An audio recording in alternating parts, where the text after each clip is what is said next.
Merci beaucoup, Monsieur le Président. Je vais m'adresser à vous dans la langue de la minorité, la langue française.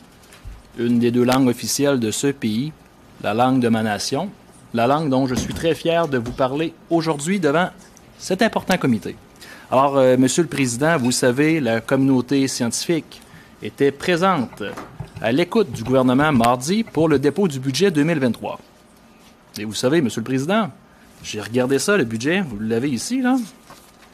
Budget 2023, page 126, chapitre 3, moderniser l'écosystème de recherche du Canada.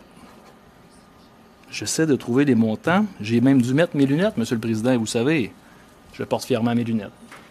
Et je remarque dans le budget qu'il n'y a aucun investissement, Monsieur le Président. En réalité, il y a un investissement. Et je vous présente le chiffre. Ça, c'est le chiffre 0. Vous savez, vous pouvez... Ce qui est beau avec le chiffre 0, c'est que vous pouvez le mettre de l'autre côté et c'est aussi un 0. C'est un peu comme ce gouvernement. Vous pouvez le virer à l'envers, de tous les sens, et ça demeure 0. 0 $, Monsieur le Président, pour soutenir l'écosystème scientifique du Canada.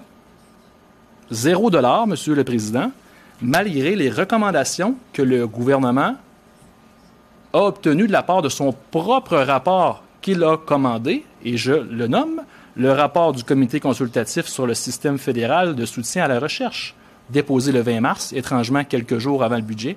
Vous savez, juste le temps là, pour pas qu'on ait le temps de mettre les recommandations dans le budget. Et des recommandations, Monsieur le Président, je me permets de vous les dire, et M. Gaffield, qui est avec nous aujourd'hui, en a quand même parlé, c'est-à-dire d'augmenter d'au moins 10 % pendant 5 ans le budget total de base des conseils subventionnaires. Eh bien, Monsieur le Président, 0 plus 0 égale 0. Et dans ce gouvernement-là, ils n'ont pas jugé bon accueillir ou encore assurer la priorité de retenir les recommandations de leur propre rapport. Et vous savez, Monsieur le Président, le passé garant du futur, on avait déjà ces recommandations-là dans le rapport Naylor, qui date de 2017, donc ça fait déjà 6 ans. Alors moi, j'ai beaucoup de respect pour les gens de ce comité, pour les experts qui viennent ici, mais quand le gouvernement n'écoute pas ce qu'on connaît déjà, c'est dur de dire autre chose. C'est dur de penser autre chose.